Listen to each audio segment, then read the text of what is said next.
am 32 years old, a woman who had always believed in the quiet power of keeping the peace. My life was not a grand spectacle, but it was mine, and I was content with it.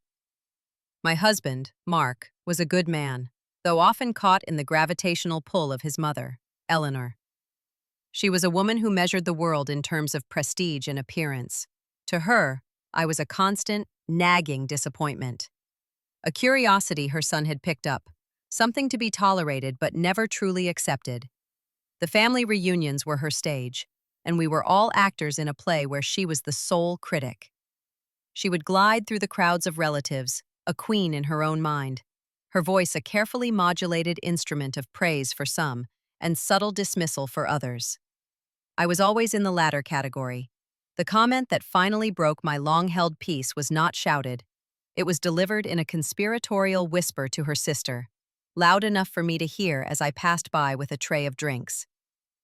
"I'm so sad my son found someone average," she said, her voice dripping with a practiced, sorrowful tone. "He could have had the world. Instead, he has this." Her hand gestured vaguely in my direction. The word hung in the air. Average. It was not a cruel word on its own, but from her lips, it was a verdict. A final judgment on my worth, my background, my very being. I felt the heat rise in my cheeks, a familiar sting of shame and anger that I had learned to swallow down for the sake of family harmony. I kept walking, placed the drinks on a table, and forced a smile at a cousin who asked me how my work was going. But the word echoed in my mind. Average. I found Mark by the grill, laughing with his uncle.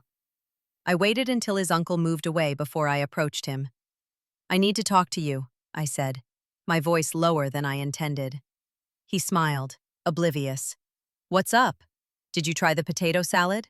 Aunt Carol finally used my secret ingredient. "Your mother," I started, then stopped. I had to say it calmly. "She just told your Aunt Carol that she's sad you married someone average." Mark's smile faltered. He sighed, a weary sound I knew all too well. It was the sound of him preparing to manage my feelings. "Clara, you know how she truly see. What his mother was doing to me was a betrayal all its own." I felt a profound sense of loneliness, standing there in a crowd of his family. I nodded, not because I agreed, but because I had no more words. The fight had gone out of me, replaced by a cold, quiet resolve. Something had to change. I just did not know what. I turned away from him and walked toward the edge of the sprawling lawn, needing a moment of quiet. I stood near an old oak tree, watching the children play, feeling utterly disconnected from the cheerful scene. I was so lost in my thoughts that I did not notice the man who had approached me until he spoke. His voice was calm and deep. "A difficult day, it seems," he said. It was not a question, but a statement of fact. I turned, startled. He was an older gentleman, impeccably dressed in a way that seemed both formal and comfortable. He had kind eyes, but they were sharp, observant. I did not recognize him as one of the usual family members. "I'm sorry," I said. "I overheard your mother-in-law," he said simply, without any hint of apology for eavesdropping. "And I saw your husband's reaction." I felt compelled to offer a dissenting opinion. I was taken aback. I did not know what to say. Who was this man, and why was he involving himself? "I appreciate that," I managed to say, "but it's a family matter." He nodded, a small, respectful gesture. "Of course. My name is Arthur Harrison. I was your father-in-law's business partner for over 20 years. This surprised me. Mark's father had passed away years before I met him. He was spoken of in hushed, reverent tones by Eleanor, a titan of industry whose legacy she claimed to protect. I had never met any of his old colleagues. "It's a pleasure to meet you, Mr. Harrison," I said, my curiosity piqued. "Please, call me Arthur," he said with a small smile. "Your father-in-law, Robert, was a brilliant man, but he was not a man who valued flash over substance. He valued integrity. He valued quiet competence, the very things his wife seems to dismiss as average." His words were a balm on a fresh wound. He saw, he understood. It was more than my own husband had offered me. She comes from a different— And you, my dear, are anything but average. In fact, you might be the only one who can protect what Robert truly valued. He then reached into his jacket pocket and pulled out a simple business card. If you ever find yourself wanting to understand the full picture, give me a call. Sometimes the quietest people are the ones who need to make the most noise. He placed the card in my hand, gave me a final, encouraging nod, and walked away, melting back into the crowd of the family reunion. I stood under the oak tree, the small, stiff card feeling impossibly heavy in my palm. The word average was still ringing in my ears, but now it was joined by a new sound, the quiet, insistent hum of a question. What was Eleanor hiding? And what did Arthur Harrison think I could do about it? The cold resolve within me began to warm, hardening into a new, unfamiliar shape. It felt like purpose. For the rest of the day, I moved through the motions. I smiled. I made small talk. I helped clear plates. But my mind was elsewhere. I was watching Eleanor with new eyes. I saw the way she held her head, the proprietary air with which she surveyed her domain. I saw the subtle ways she directed conversations, always steering them back to her own supposed triumphs or the prestige of her family name. It was a performance, and for the first time I was seeing the cracks in the facade. When Mark tried to take my hand later, I let him, but the warmth did not reach me. The chasm between us was still there, and I now suspected it was far wider and deeper than I had ever imagined. That night after we got home, the silence in the car stretched into the house. Mark finally broke it as we were getting ready for bed. "Are you still upset about what my mom said?" he asked, his tone gentle, as if speaking to a child. "I'm not upset, Mark," I said, my voice flat. "I'm tired. I'm tired of being told to be the bigger person when it means I have to make myself smaller." "That's not what I'm asking," he said, his frustration growing. "I'm asking you to just let it go. For the sake of peace." "Whose peace, Mark?" I asked, turning to face him. "Yours? Hers? It's certainly not mine. Every time I swallow one of her insults, a chance she gets." He had no answer. He just stared at me, his expression a mixture of anger and helplessness. He did not understand. He did not want to understand. That was the most painful realization of all. He was a part of the system that enabled her. He was the guardian of a peace that was purchased at my expense. "I'm going to sleep in the guest room," I said quietly. I did not wait for a response. I just grabbed my pillow and walked out, closing the door behind me. I lay in the dark, the unfamiliar sheets cool against my skin. I pulled Arthur Harrison's card from my pocket. I could feel the embossed letters under my thumb. It felt like a lifeline. I did not know what I was going to do, but I knew I could not go on like this. The days of being quiet, of being the bigger person, of being average Clara, were over. A storm was coming, and for the first time in my life, I felt ready to be at its center. The next morning, I made my decision. I waited until Mark left for work, the air between us still thick with unspoken resentment. I sat at the kitchen table with a cup of coffee I did not taste and stared at the business card. Arthur Harrison, Chairman, Harrison Holdings.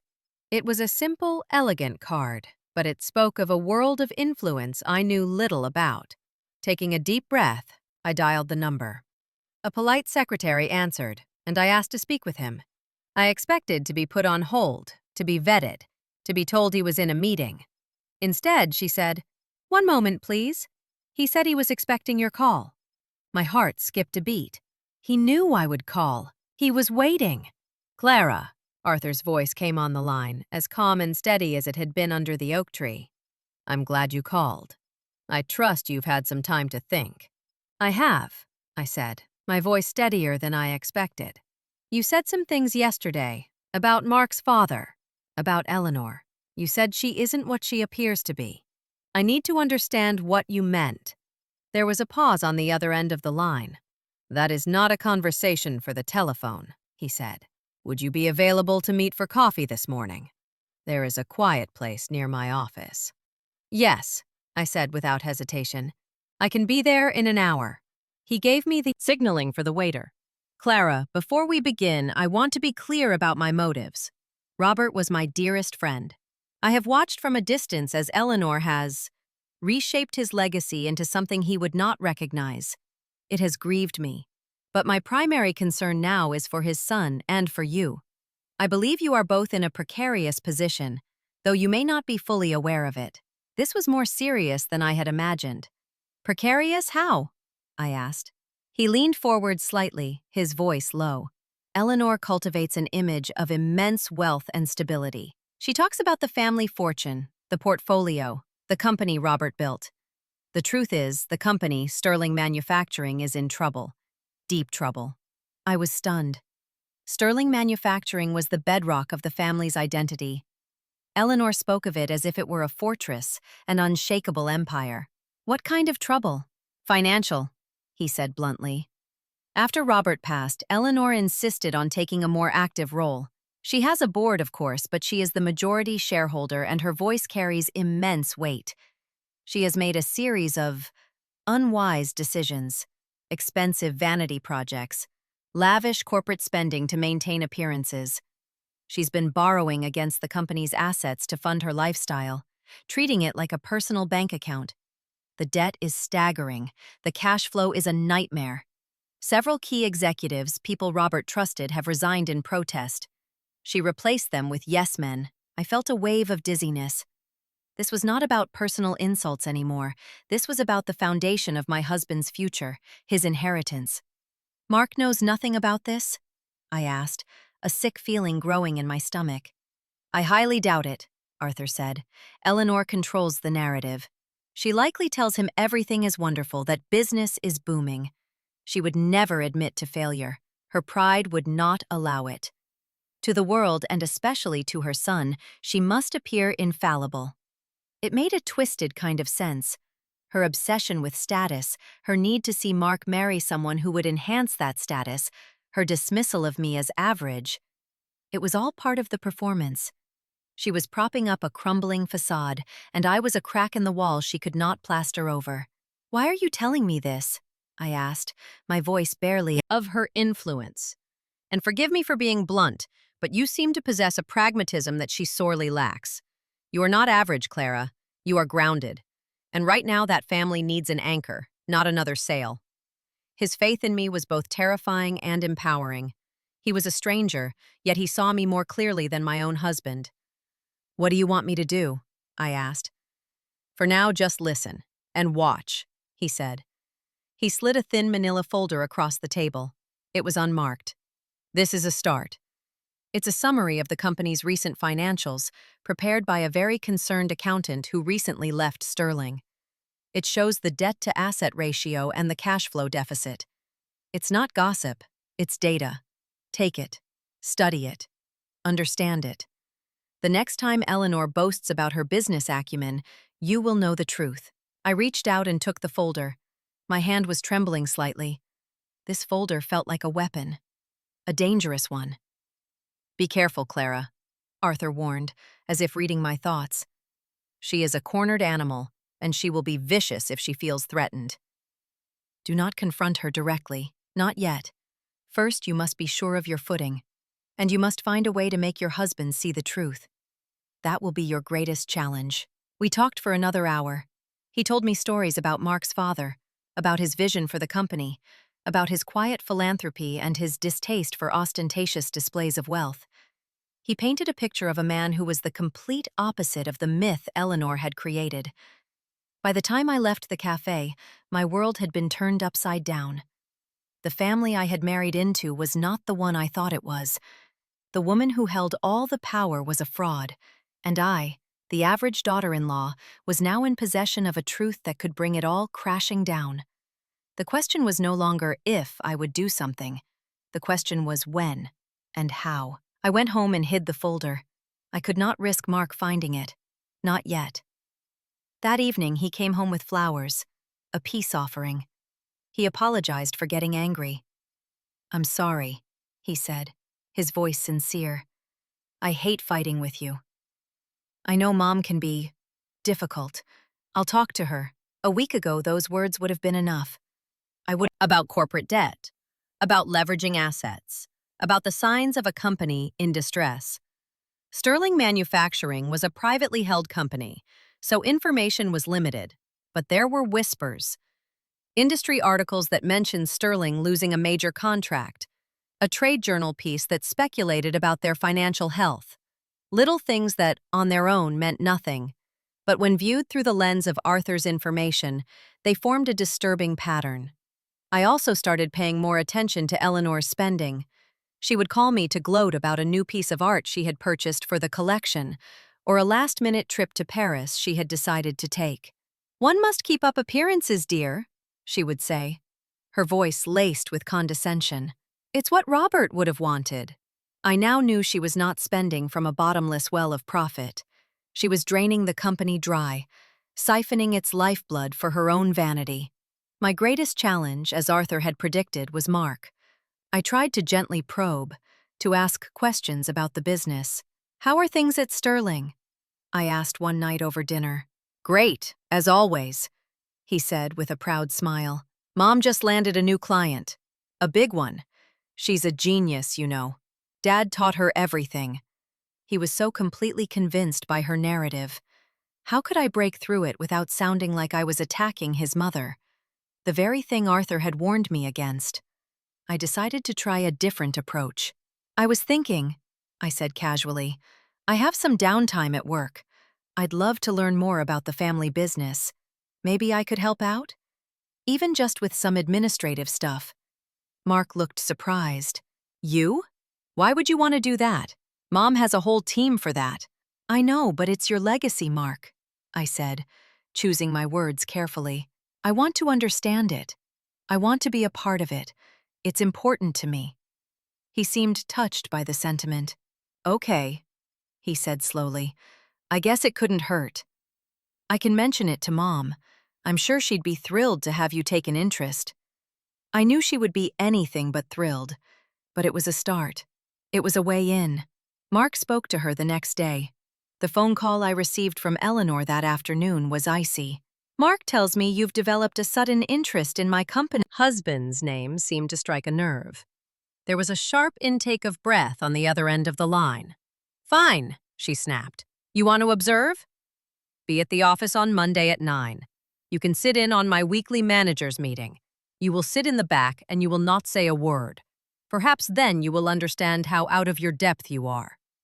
She hung up. I smiled. It was a small victory, but it was a victory nonetheless. She thought she was going to humiliate me, to put me in my place by showing me a world I could not possibly comprehend. She had no idea that I was walking in with a blueprint of her failures. She was inviting me into the heart of her crumbling empire, and I was more than ready to take a look around. The game had begun. Monday morning, I walked into the lobby of Sterling Manufacturing. It was exactly as Eleanor would have wanted.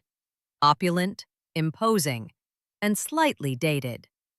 A massive, flattering oil painting of her and Robert hung on the main wall. She looked regal. He looked tired.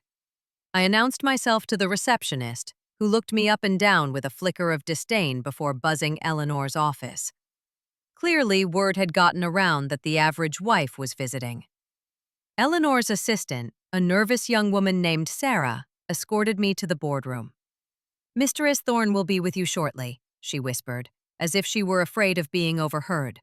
"She asked that you wait here." The boardroom was impressive, dominated by a long, polished mahogany table. I took a seat against the wall, just as I had been instructed. A few minutes later, the managers began to file in. They were all men, all in expensive suits, and they all had the same vaguely anxious look on their faces. They nodded at me politely, but kept their distance. Finally, Eleanor swept in, radiating an aura of absolute authority. "Good morning, everyone," she said, her voice crisp. She did not acknowledge my presence. The meeting began, and it was a masterclass in deflection and bravado. The head of sales gave a report filled with vague projections and hopeful language, but no hard numbers. When one of the junior managers tried to ask a question about declining orders from a key client, Eleanor cut him off. "We are diversifying," she announced. I listened. I watched. I saw the way the managers exchanged nervous glances when Eleanor wasn't looking. I saw the way they avoided making eye contact with her when she asked for their opinions. This wasn't a leadership team. It was a royal court, and they were all terrified of the queen. After the meeting, as everyone was filing out, Eleanor finally turned to me. Well, she said, a smug smile on her face. Was that educational? Are you beginning to see how complex this all is? It was very illuminating, I said, my voice neutral. Her smile widened. She thought I was intimidated. Good. Now you can run along and tell my son how brilliant I am. I have actual work to do. She turned her back on me and started talking to one of her vice presidents. I stood up and walked out of the boardroom. As I passed by the assistant's desk, Sarah, the nervous young woman, glanced up at me. She had a stack of papers in her hand. As I walked by, she accidentally dropped them. Papers scattered across the floor. "Oh, I'm so sorry," she exclaimed, her face flushing. "Let me help you," I said, kneeling down to help her gather them. As our hands met, she slipped a single, folded piece of paper into my palm. It was a quick, almost imperceptible movement. Our eyes met for a fraction of a second. I saw fear in them, but also a glimmer of hope. I closed my hand around the paper, helped her pick up the rest of the documents, and then stood up. "Thank you so much," she whispered. "You're welcome," I said, my heart pounding. I walked out of the office, down in the elevator, and out into the bright sunlight. I did not look at the paper until I was safely in my car. I unfolded it. It was a handwritten note. She's shredding the quarterly supplier payment reports, every Friday. The ones from the past 2 years. She thinks no one knows. I can't stop her. I stared at the note. This was more than mismanagement. This was active deception. She was destroying evidence of her failure to pay their suppliers. The company wasn't just in trouble. It was actively defaulting on its obligations, and she was covering it up. Sarah was an unexpected ally, a confirmation from that even he cannot explain away. The shredding happens on Fridays, I said, my mind racing. Is there any way to get those reports before they're destroyed? There was a long silence on the other end of the line.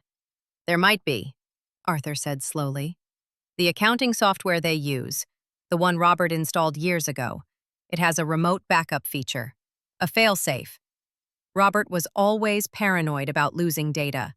I helped him set it up. Eleanor would have no idea it even exists. If I can remember the old access credentials, I might be able to pull the records from my end. Can you do it? I asked, a surge of adrenaline coursing through me. I can try, he said. It's a long shot. The system is old, but it's our best hope. Let me see what I can do. In the meantime, you need to prepare yourself, Clara. When this proof comes to light, the fallout will be significant. You need to be ready. I hung up the phone, my mind reeling. We were moving from observation to action. I thought about Mark. This was going to destroy his image of his mother. It might destroy his relationship with her. It might even destroy our marriage if he chose to stand by her.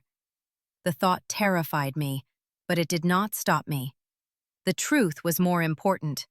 Protecting the legacy of a good man I had never met felt more important than protecting the feelings of a woman who had tried so hard to make me feel worthless. That week was the longest of my life. I went through the motions of my daily routine, but my mind was constantly on Arthur and the old computer system. Every time the phone rang, I jumped. Mark noticed my distraction. "Is everything okay?" he asked one evening. "You seem a million miles away."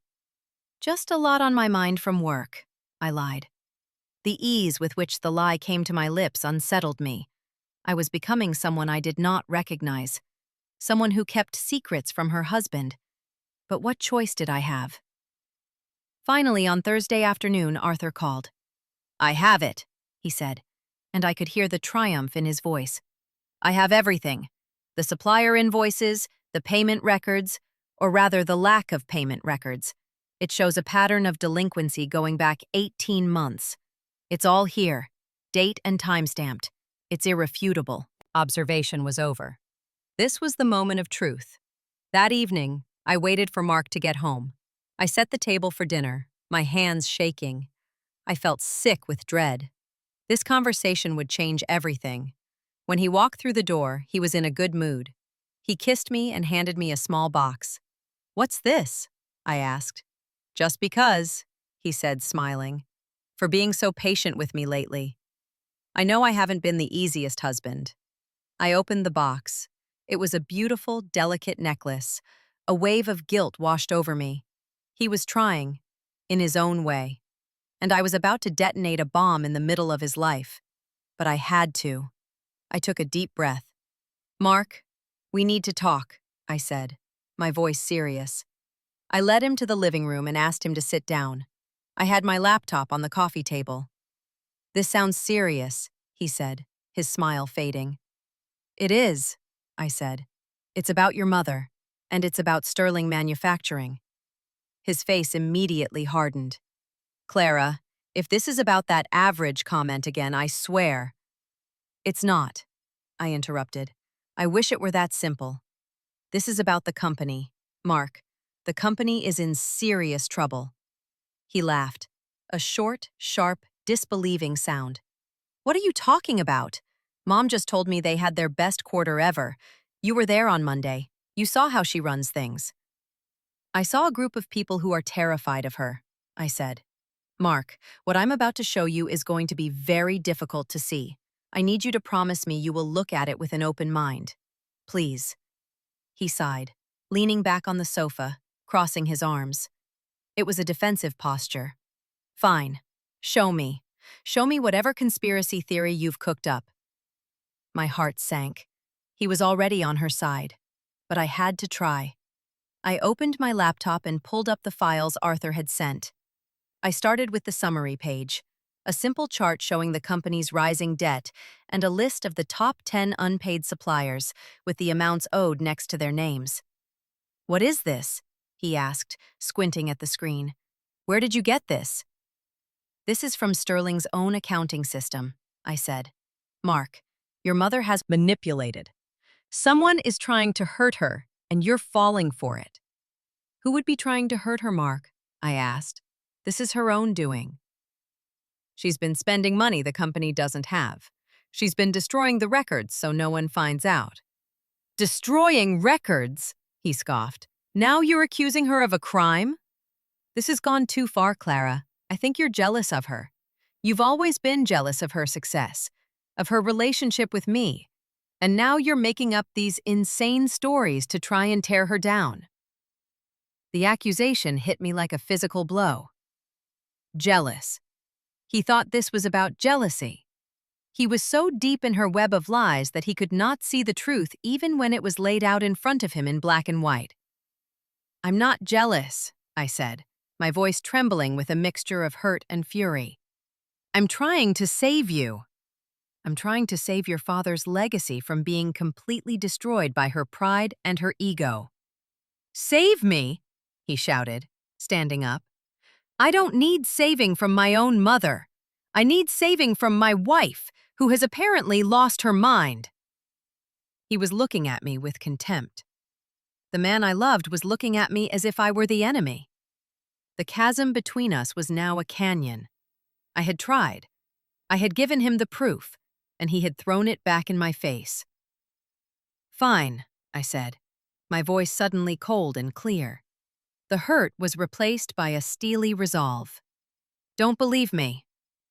Believe her.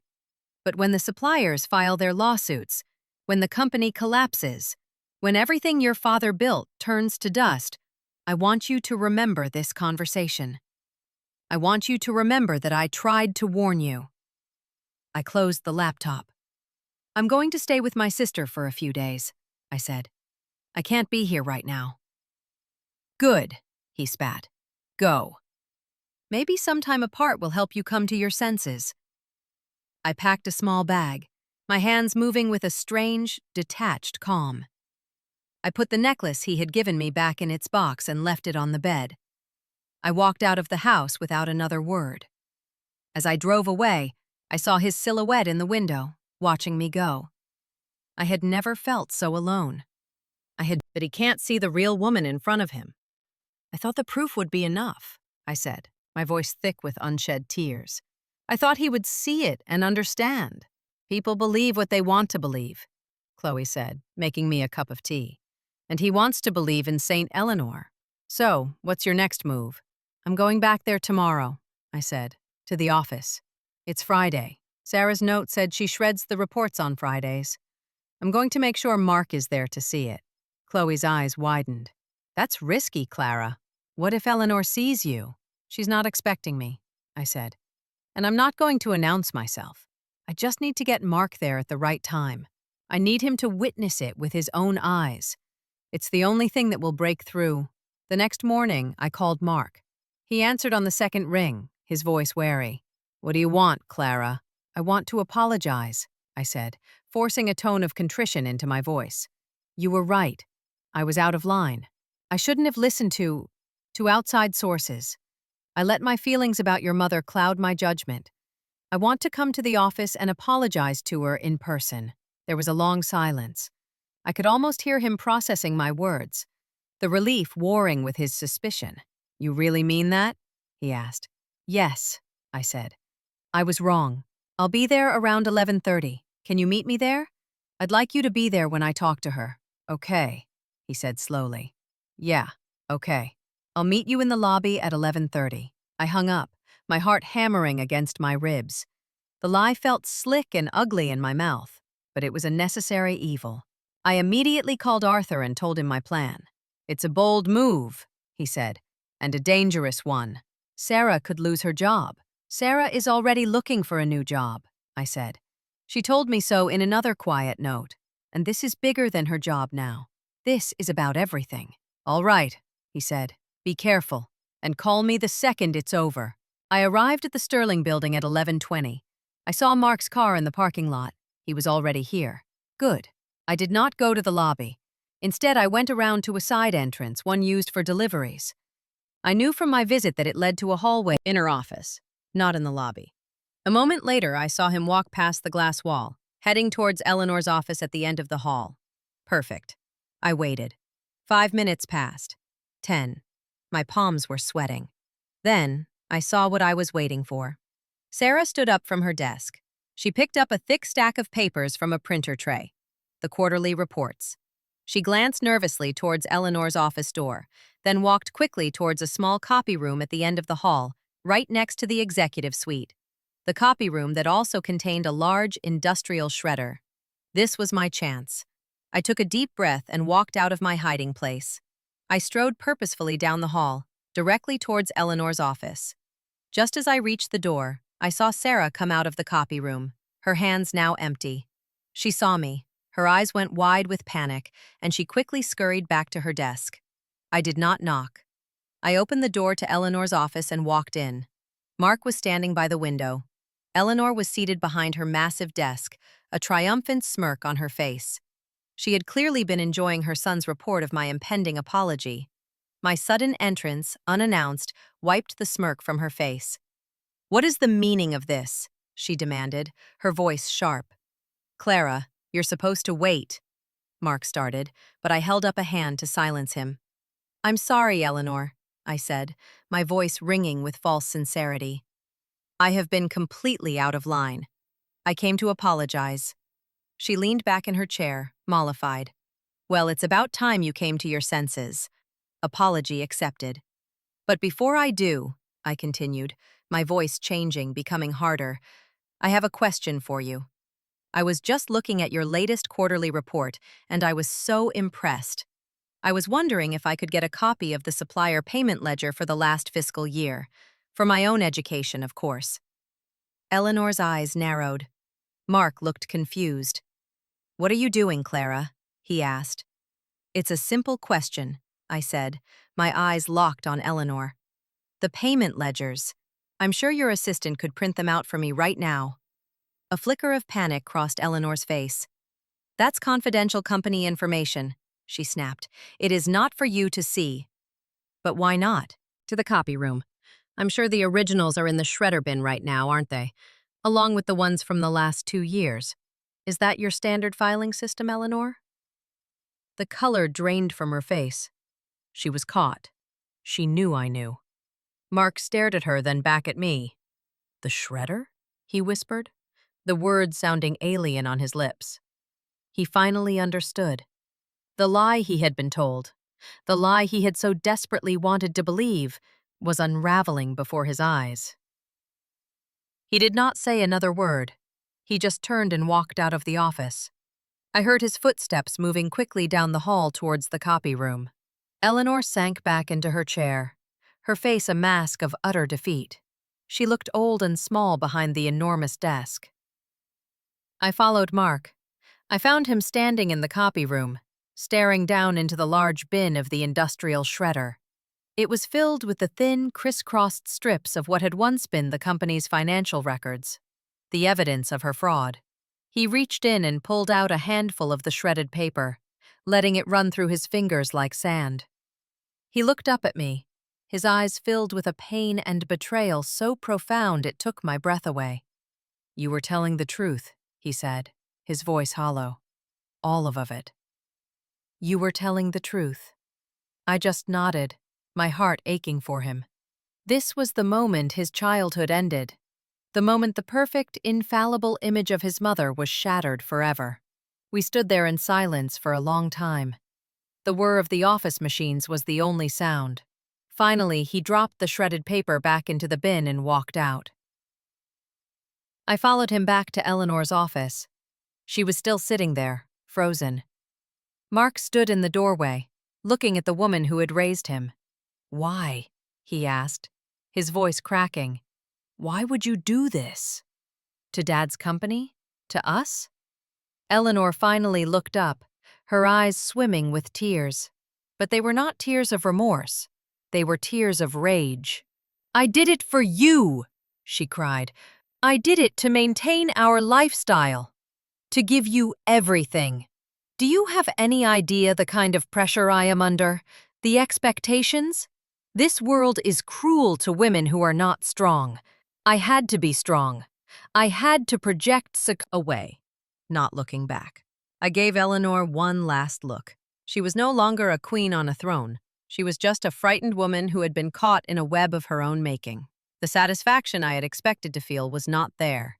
Instead, I just felt a deep, weary sadness for all the years that had been wasted, for all the relationships that had been poisoned by her fear.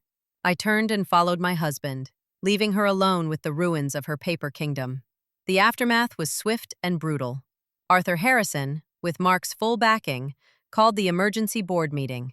Armed with the digital records Arthur had saved and Mark's eyewitness account of the shredding, the case was overwhelming. The other board members, who had long harbored suspicions but were too intimidated to act, quickly voted to remove Eleanor as chairwoman and CEO. She was forced to resign in disgrace. To avoid a public scandal and potential criminal charges for destroying company records, she agreed to sign over her controlling shares to a trust managed by Mark and a third-party administrator appointed by the board. Her reign was over. The financial damage was catastrophic. Sterling Manufacturing was on the brink of bankruptcy. Arthur, using his extensive connections, managed to negotiate with the primary suppliers. He laid out the situation honestly, explaining that Eleanor had been removed and that new management was committed to making things right. He proposed a restructuring plan, a schedule of payments that would be difficult but manageable. Most, seeing a path to eventually getting their money, agreed to the terms. It was a lifeline, but a fragile one. Mark was devastated. He threw himself into the work of saving the company, working side by side with a turnaround specialist Arthur had recommended. He was quiet and withdrawn at home. The easy laughter we used to share was gone, replaced by a heavy silence. He had apologized to me, a raw, broken apology that I knew came from the heart. "I'm so sorry, Clara," he had said, his eyes filled with shame. "I was so blind. I chose her over you, over the truth. I don't know if you can ever forgive me." "I forgive you, Mark," I told him, and I meant it. He had been manipulated for a lifetime. Undoing that kind of programming would take time. We'll get through this. Together. But it was not easy. He was grappling with the loss of his mother, not in a physical sense. Me. We met at a quiet restaurant. You did a brave thing, Clara, he said once we were seated. You saved the company. Robert would have been incredibly proud of you. I'm not so sure I saved anything, I said honestly. The company is barely surviving. My marriage is on life support, and Eleanor, she won't even speak to Mark. It was true. Eleanor had retreated into a self-imposed exile in her oversized house, refusing all contact. She had told her sister that I was a manipulative witch who had poisoned her son against her and orchestrated a coup. Some of the family believed her. The battle was over, but the war had left scars on everyone. These things take time, Arthur said gently. Wounds this deep don't heal overnight. But I didn't just ask you here to talk about the past. I wanted to talk about the future. Specifically, your future. He paused, then said, The board has approved the new management structure for Sterling. The turnaround specialist will be the interim CEO. Mark will be the head of operations. He's good with the product, with the factory floor. That was always his strength. But there's a vacancy on the board of directors. A seat that needs to be filled by someone who understands the value of fiscal responsibility, of integrity, someone who has proven they have the company's best interests at heart. He looked at me pointedly. I was speechless. Me?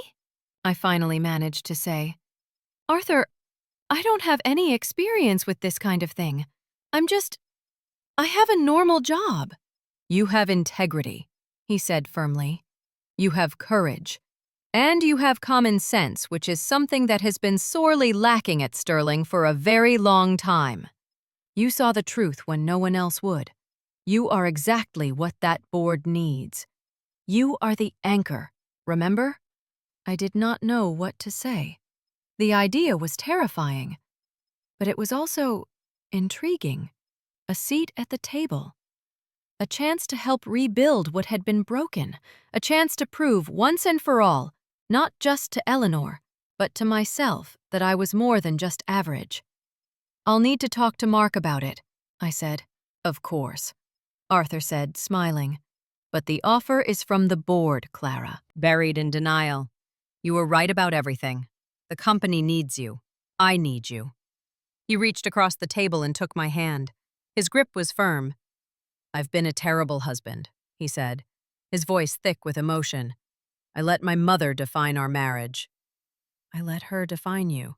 And she was wrong. She was so wrong. You are the strongest, smartest person I have ever met.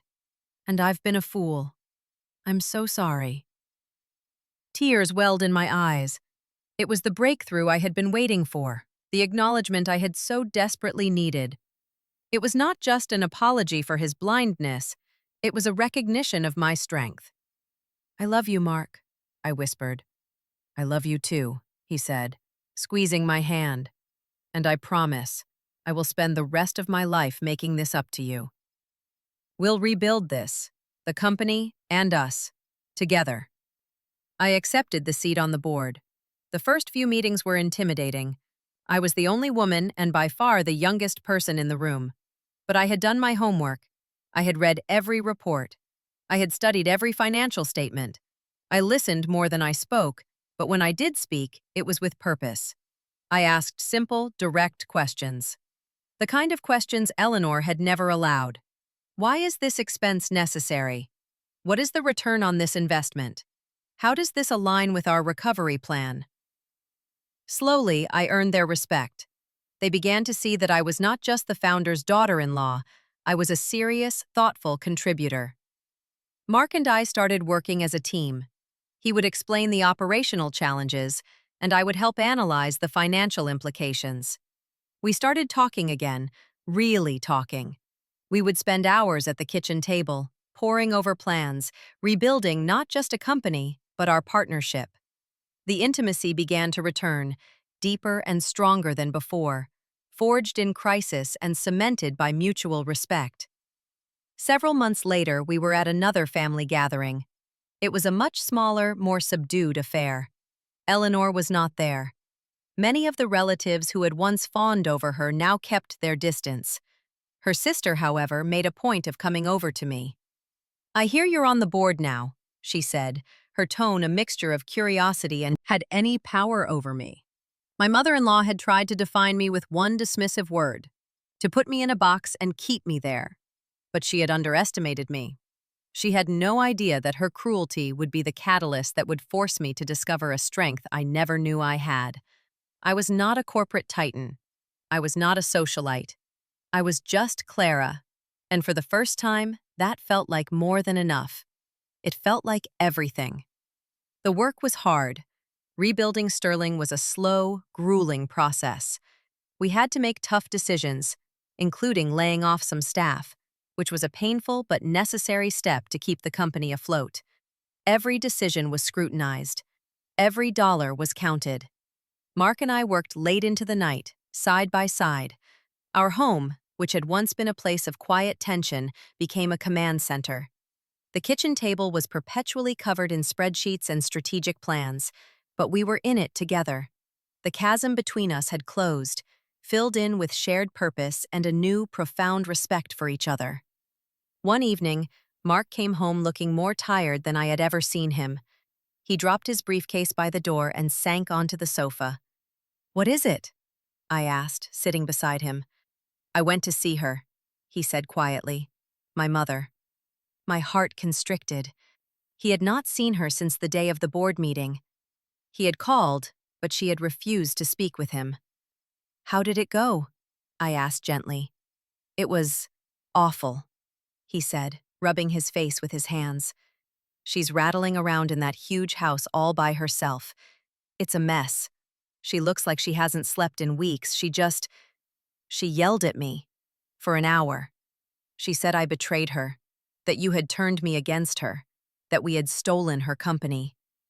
"Oh, Mark," I said, my heart aching for him. "The worst part," he continued, his voice cracking, "is that she believes it. She actually believes she's the victim in all of this.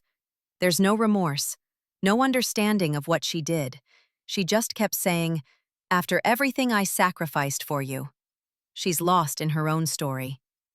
"I'm so sorry," I said, putting my arm around him. "Don't be," he said, shaking his head. "It was clarify." Tenure. They came back because they believed in the new direction. They believed in Mark. And surprisingly, they believed in me. My role on the board evolved. I was no longer just the voice of fiscal caution. I found I had a knack for strategy, for seeing the bigger picture. Arthur became a mentor to me, teaching me about corporate governance, about market trends, about leadership. I was discovering a part of myself I never knew existed. I had spent so many years trying to be small, to not make waves, that I had never realized I was capable of navigating the entire ocean. About a year after the takeover, we landed a major new contract. It was the biggest in the company's history. It was the deal that would not just save Sterling, but would set it on a path to thrive. The day the contract was signed, Mark came home, picked me up, and spun me around the living room, laughing with a joy I had not heard in years. "We did it, Clara!" he shouted. "We actually did it!" We celebrated that night. We went to a fancy restaurant, the kind of place Eleanor would have loved, but it felt different with him. It was not about appearances. It was a genuine celebration of our hard work. "You know," Mark said, raising his glass, "I've been thinking about that day. The reunion, when she called you average." I smiled. "I try not to think about it." "I do," he said, "all the time. And I think I finally understand what she meant. To her, average meant you weren't like her. You weren't flashy. You weren't obsessed with status. You didn't need everyone's approval. You were just solid, real." And that terrified her. Because she's the most insecure person I've ever known. Everything she does is a performance to convince herself that she's worth something. He reached across the table and took my hand. "She wasn't insulting you, Clara. She was describing everything she's not. It was a confession." His words settled deep inside me, rearranging all the old hurts into a new kind of understanding. He was right. Her insult was never really about me. It was about her. It was a reflection of her own emptiness. Life found a new normal, a better normal. Our marriage was stronger than it had ever been. We were true partners, in every sense of the word. The company continued to grow. Philanthropy. Only a few of us knew the truth. She was a lonely woman in a big house, surrounded by expensive things that could not fill the void left by her shattered pride and the son she had driven away. One day I got a call from Sarah, Eleanor's former assistant. She had found a wonderful new job at another company and was thriving. "I just wanted to call and thank you," she said. "I know you took a huge risk that day. You gave me the courage to get out of there. I'll never forget that." "You were the brave one, Sarah," I told her. "That note you gave me, it changed everything." We talked for a while, and just before we hung up, she said something that stuck with me. "You know, the funny thing is, Mistress Thorne always used to talk about wanting her son to marry a powerful woman. She just never realized that he did." I hung up the phone with a smile. The journey had been painful. It had cost us relationships and forced us to confront ugly truths. But in the end, we had come out the other side, stronger and more whole than before. I had found my voice, my strength, my purpose.